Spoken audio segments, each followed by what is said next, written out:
কারবার।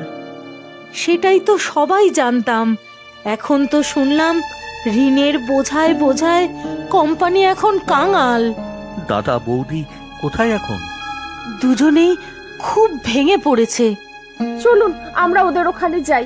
ভেঙে পড়লে হবে না, বিপদের সময় সবাই মিলে উঠে দাঁড়াতে হবে।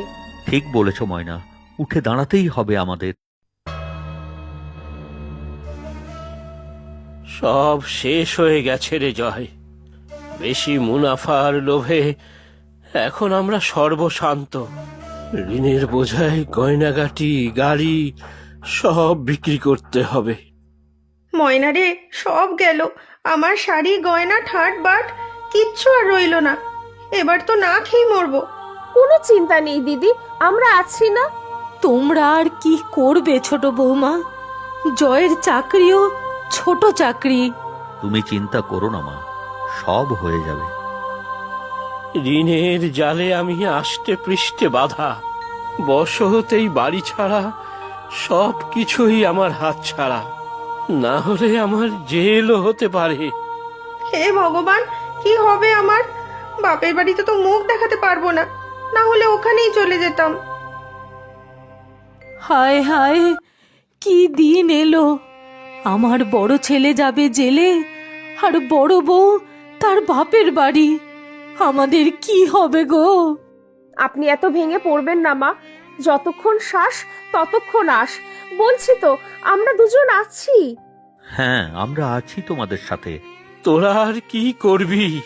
জয়ের যা আয় সারা মাসের, তার থেকে তো আমার বউয়ের একটা শাড়ির দাম বেশি। সে তো আর ময়না নয় যে অল্পেই খুশি। হ্যাঁ, সত্যি আমি খুশি। আমার গরিব বর যা কিছু পরিশ্রম করে রোজগার করে, তাতেই আমি খুশি।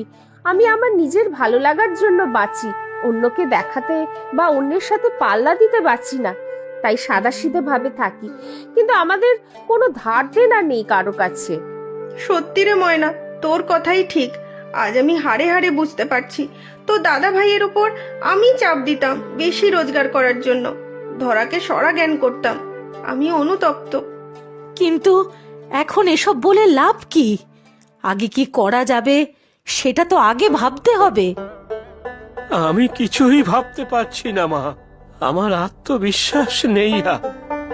কিচ্ছু হবে না আর আমাকে দিয়ে, কিচ্ছু হবে না। না না দাদা, তুই ভেঙে পড়িস না।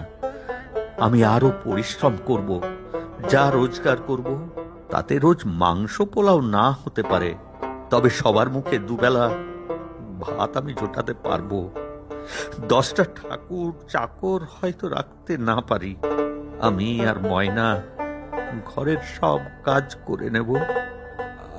আমার উপর ভরসা রাখো তোমরা, আমি ঠিক পারবো। মাইনা ছোট হতে পারে, তবে মনটা আমার অনেক বড়।